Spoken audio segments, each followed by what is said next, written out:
sunshine, hello blue skies, hello lovely day.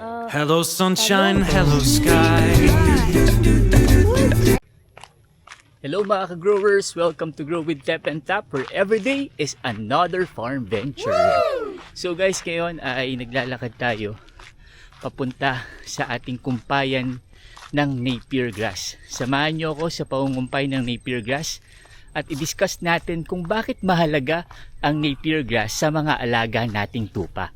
Yan ang ating aalamin ngayon sa video na ito. Kaya tara, samahan nyo ako.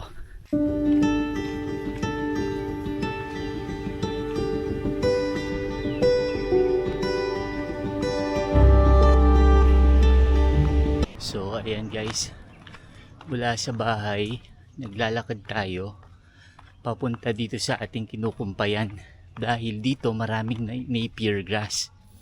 Yung Napier grass, tulad nung sinabi ko sa dating vlog, yun ang pinakakanin ng ating mga alagang tupa. Kaya nagsisikap kami na kumuha nun araw-araw dito sa kinukumpayan namin. Dahil sagana yung Napier grass dito. Pagka wala tayong sasakyan, dito tayo sa kinukumpayan natin. Ayan. Kaya ma-workout ka talaga araw-araw pagka meron kang mga alaga. Di ko na malayan, 4:30 na pala. Dahil tinapos muna natin yung pagsusort, tapos nag-deliver tayo na itlog, tapos ayan, medyo late na tayo, kaya patay tayo sa mga alaga natin. Pero buti malapit-lapit lang naman to, tapos mamaya kukumpayan na lang natin yung legumes. Yun malapit lang talaga sa bahay. Sarap ng hangin. Ganito oras tayo nangungumpay, pero maaga-aga na onte, mga 3:30 to 4, para di tayo masyadong malit, dahil 4:30 tayo nagpapakain sa mga tupa natin. Ito na yung Napier. Dito kami nangungumpay ng Napier. Ayan, masukal na siya. Ayun, Napier doon, may Napier doon. May Napier dito sa pataas. Dito sa pataas may Napier din dito. Hanggang doon sa bakod. Pero dito muna ako nangungumpay sa malapit. Dito. Papakita ko sa inyo yung kaibahan ng Napier sa mga talahib. Ito ha. Para makita nyo yung difference pagka kayo ay nangungumpay. Eto, makikita niyo yan. Eto, makikita niyo mabuhok-buhok siya. Ayan, mabuhok-buhok. Ayan, mabuhok-buhok yung tangkay niya. Hindi yan Napier. Yan ay talahib. Talahib yan. Yan, may mga ganito. Ayan. Yan, talahib yan. Hindi yan yung kukunin natin. Mabuhok yung dito. Ayan, mabuhok yung tangkay niya. Ito, pinaka-sample. Ito. Mabuhok yung tangkay niya. Ayan, hindi yan yung Napier. Okay, papakita ko naman sa inyo yung Napier para ma-differentiate ninyo. Oo nga pala, kailangan pag mangungumpay kayo, una meron kayong sako, tas panali. Yung sako kailangan natin para pagka inangat natin yung mga Napier ay hindi tayo mangati, dahil makati din yung Napier. Tapos bibilutin natin siya ng tali. So mamaya papakita ko sa inyo yung tali, papanali natin sa kumpay natin. Syempre kailangan nyo rin ng gloves dahil matalim yung mga dahon ng Napier, kaya kailangan may gloves tayo. Tapos syempre gulok. Thank you kay Kuya Eljun, pinahiram muna ako ng gulok. So eto yung gulok natin. Dito tayo nangungumpay. Yan, eto ang Napier. Ibang iba siya dun sa kaninang pinakita ko sa inyo. Yun ay talahib. Okay? Yan, talahib. Ito ang Napier. Tingnan ninyo. Ganyan ang tangkay ng Napier. Yan. Ganyan siya. Ganyan ang tangkay ng Napier. Tapos kahit tumaas siya, hindi siya nagkakaroon ng parang greens kanina. Ayan. Yan ang napir. Ayan, yan ang napir. Ito ang napir. Ito yung kinakain ng mga tupa natin. Dahil mataas yung fiber content nito ng napir. Kaya ito yung pinapakain natin. Hindi basta kung ano-anong damo. Dahil ito yung maganda yung fiber content niya para sa ating mga alaga. Okay? Ito patuturo ko sa inyo. Pagka magulang na, halimbawa ito.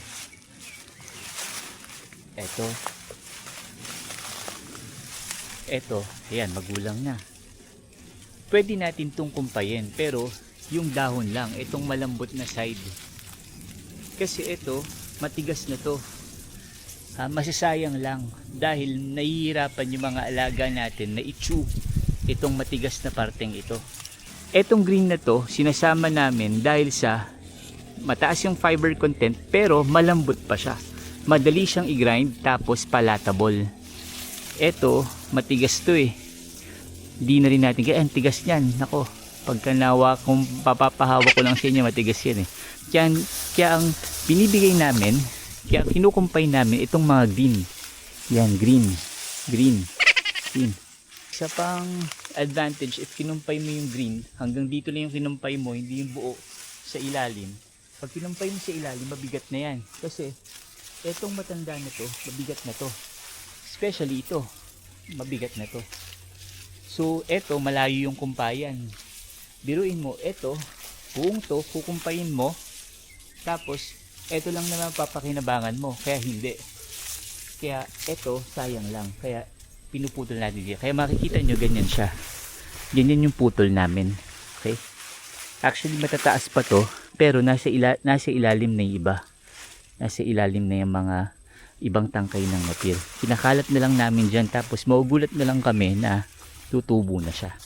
So, hindi tayo nakapagdala ng tripod, kaya mangungumpay muna tayo, tapos papakita ko sa inyo kung ano yung part na kinukumpay natin.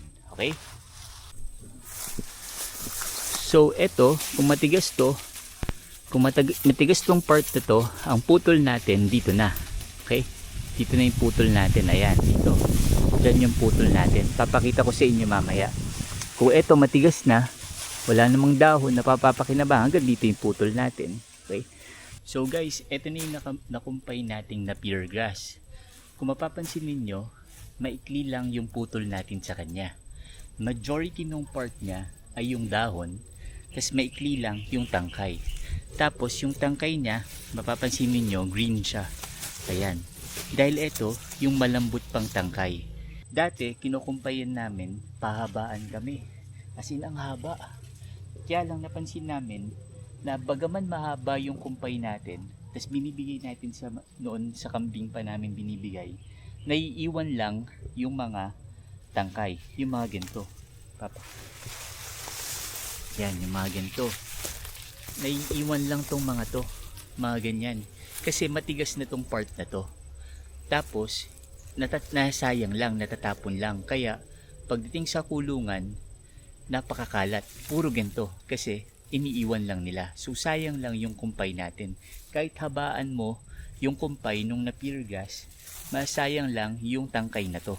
Kaya ang kukunin mo lang yung tiyak na mauubos nila. Which is etong green na part dahil masishred mo yan at etong grass na to. Kaya kung ang ititira natin ay sa stem na ito, itong green part na to, which is yung palatable, yung malambot na part, at itong dahon na to ay tiyak na walang matitira doon sa ating feeder. Kasi na-experience namin na ang kalat, grabe, ang haba ng kinukumpay namin, halos yung isang buong ganun na napir grass dati. Pero naiiwan nga yung mga tangkay. Kaya sayang lang yung pagbuhat, sayang lang din yung pagkumpay. Lalo na pagka i-shred mo naman, napakatigas nun kung i-shred. Kaya hindi rin, masisira lang yung ating shredder. Eto, mapipinong-pino ng shredder to, kaya ubos na ubos ng ating mga tupa at ng ating mga kambing. Yun yung ano natin, yun yung tip namin. Tapos, eto, gagawin lang natin dito, dahil ako ay isang mahina pang nilalang, sila Kuya Ray at Kuya Boyet talagang ang lalaki ng mga dinadala nilang kumpay. Sa akin, pagka inipit kong ganyan, ito tip ko sa mga beginners, no? Pagka inipit mong ganyan, halos hindi mo na siya maisara. Ayan. So nag-cross na itong magkabilang dulo na to. Ibig sabihin, tama na. Kasi hindi ko na mabubuhat yan. Kaya yan. So itatali na natin ito ngayon. So ayan, nakatali na siya para hindi siya magkahiwa-hiwalay. Isang buhatan lang siya. Yung pagtatali ko lang ang di masyadong ako marunong magtali. Kaya kung mas magaling kayo magtali, mas okay. Ayan. So ganyan, tatali lang natin siya, tapos pwede na natin siyang buhatin. Etong kinumpay natin na to ay pang ngayong hapon at pang bukas ng umaga. Although meron na tayo doon na nakaabang na mga kinumpay natin kahapon na mga napier grass na natira nung umaga na napatuyo na natin. Kaya lang nagdadagdag din tayo kasi minsan yung in-stock natin ay tuyong-tuyo na. Kaya tayo nangungumpay ng hapon. Pero eto, yung pambukas ng umaga, kung iwan nyo sa isang roof na lugar, ay hindi siya matutuyo kaagad. Dati guys, sa balikat ko binubuhat yung kumpay. Kaya lang kakaunti yung nakukuha ko. Tapos, ang sakit pa sa balikat. Tapos, hindi mo pa magamit yung mga kamay mo. While, pagka nasa ulo mo yung kumpay, eto, nagagamit yung isang kamay ko sa camera, yung isang kamay ko naman ay nandito sa alalay sa kumpay. Kaya mas maganda kung sa ulo natin bubuhatin yung ating kumpay dahil mas mababalanse natin. Pagka sa balikat, nako, baka ma-injure din kayo katulad ko dahil noon sa balikat ko binubuhat yung kumpay sa balikat dito sa left shoulder ko. Ayun, ngayon injured na yung left shoulder ko. Eh, sarap pala ng napir. Nakakain ko na yung napir. Ito pa ang kagandahan pag nakatali. Halimbawa, gusto nyong magpahinga, ilapag nyo lang, hindi na siya maghihiwa-hiwalay. Ganun pa rin. Ito lang rin ulit yung bubuhatin natin. Pero pagka binaba mo yan nang hindi nakatali, hiwa-hiwalay yan. Kukumpulin mo na naman siya, saka mo siya bubuhatin.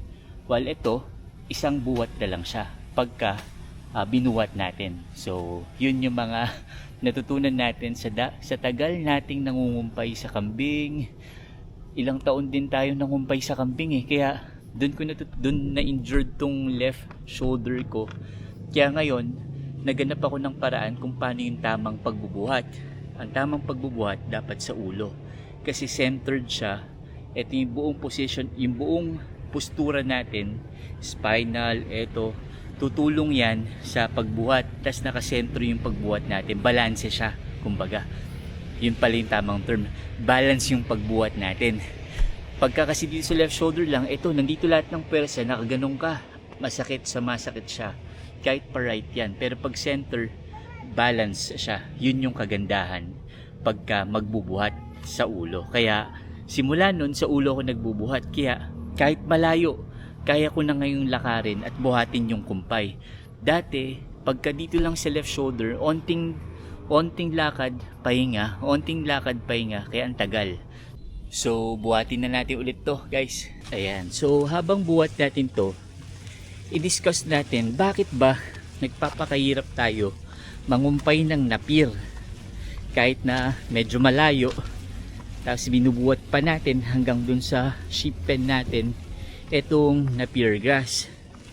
Kasi napaka-importante ng napir grass para sa rumen ng ating mga tupa. Dahil yun nga, lagi ako nagsabi sa inyo, dahil sa taglay nitong fiber. Okay, bakit hindi ko ipakain na lang purong indigofera since yun yung malapit sa atin? at purong ipil dahil yun yung malapit sa atin. Okay, kaya tayo nagpapakahirap na mangumpay ng napir sa medyo malayo-layo kasi ganito yan. Yung ipil na try namin ipakain, pure ipil ha, as in sagana kami sa ipil, pure ipil. Napansin namin na yung mga kambing naglalagas yung buhok. Pangalawa, yung poops nila malambot. Bakit? Okay, kasi yung ipil kasi ay merong makakakuha ang mga alaga natin ng mimosine toxicity. Merong content kasi yung ipil na nagpapa-hair loss talaga at maaaring makasira sa rumen ng ating mga alaga pag purong ipil ha, kasi biruin nyo pampurga yun eh, 'di ba?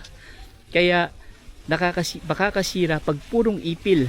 Pinrolong natin na purong ipil yung pinapakain natin sa ating mga alaga, lalo na magkaka-problem yun sa kanilang rumen. Bakit naman hindi purong indigofera yung pinapakain namin? Kasi pagka puro indigofera, napansin din namin yung mga alaga namin na di naman ganun nagiging muscular or bulky, no? Yung mga kambing. So ngayon, inaral natin. Kasi ang indigofera, although super forage siya, mataas yung crude protein niya, na yung crude protein na yon, yun yung nagbi-build ng fats and muscles sa ating mga alaga. Hindi makaka-build ng fats and muscles yung ating mga alaga kung walang fiber. Okay? Ang fiber kasi, ito yung gasolina ng mga good microbes sa rumen ng ating mga tupa o kambing, no? Yun yung gasolina para yung mga good microbes ma-convert niya yung protina into muscles ng ating mga alaga. So, kung puro protina, walang energy ngayon yung mga good microbes na gumagawa ng muscles ng ating mga alaga dahil sa walang fiber, wala silang gasolina. Oh, imagine ninyo yung kotse ninyo walang gasolina, hindi tatakbo.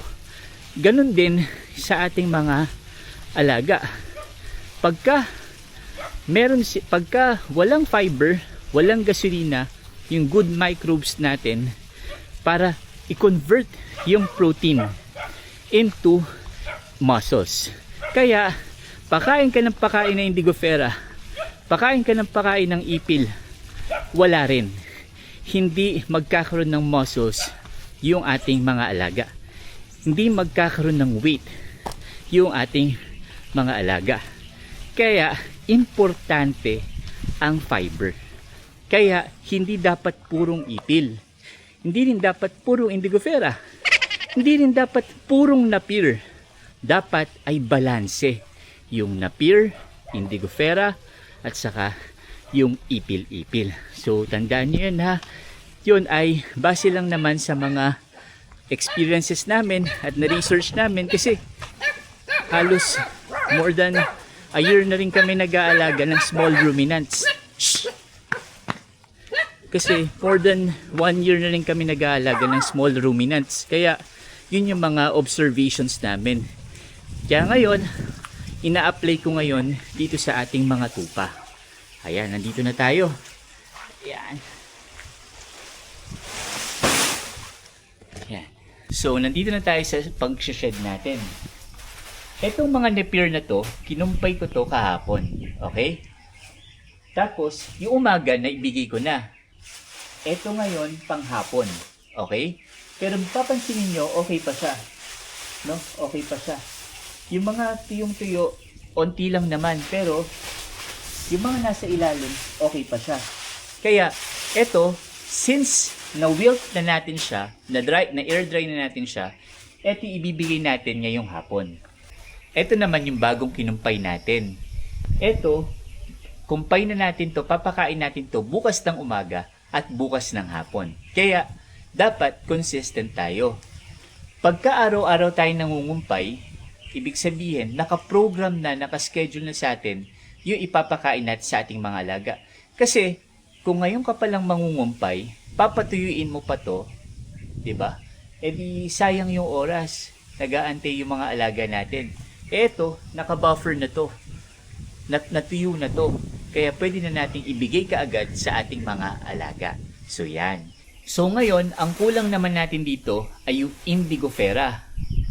Yung Indigofera, kukumpayin pa lang natin. Okay? So dapat, ito yung mali dapat yung Indigofera nakumpay na natin kanina pa. Para na-wilt na natin, na-dry na natin. Kaya lang na-busy tayo sa manukan, sa pagde-deliver ng egg, pagsusort. Kaya hindi na natin na-wilt yung Indigofera at saka na-feed ko na rin yung Indigofera nung morning. Naubos na, kulang yung nakumpay ko kahapon. Kaya ngayon, kukumpay tayo. Pagkumpay natin nun ay papagpagin na lang natin. Kung talagang gipitan na, papagpagin na lang natin tapos i-shred natin, okay? Ang kagandahan naman ay ngayon ay hapon, tapos mainit kanina. Kaya medyo safe pa pagka kukuha tayo ng Indigofera ngayon at i-shred natin, okay? Pero mas maganda at yun talaga yung tama, dapat na wilt or na air dry natin yung Indigofera bago natin ipakain sa ating mga alaga. Pero ngayon, patawarin nyo muna ako dahil talagang na-busy tayo. Kaya kukumpay pa lang ako ng Indigofera tapos saka natin papakain sa ating mga alaga. Okay? So, ayun mga ka-growers, hindi ko na kayo sasama sa pagkukumpay ng legumes dahil meron na tayong video patungkol doon. Kaya ang pinakita ko lang sa inyo ngayon yung sa Napier grass. Sana may napulot kayong aral sa mga shinare naming experiences dito sa atin pong sa pagpangungumpay ng Napier grass. At kung meron kayong mga comments, suggestions patungkol po sa sheep farming at kung tingin ninyo ay mas kailangan pa namin improve yung feeding program namin sa aming mga sheeps, feel free to comment po sa comment section below. We will gladly accept po yung whatever constructive criticisms ang maibibigay niyo po sa amin dahil tulad po ng alam ninyo, mga beginners pa lamang po kami sa poultry farming and sa sheep farming. Ito po mga sinishare po namin sa inyo ay mga base lang po sa experience namin at mga na-research po namin. Kaya kung nagustuhan, ayan, nilalanggam na tayo.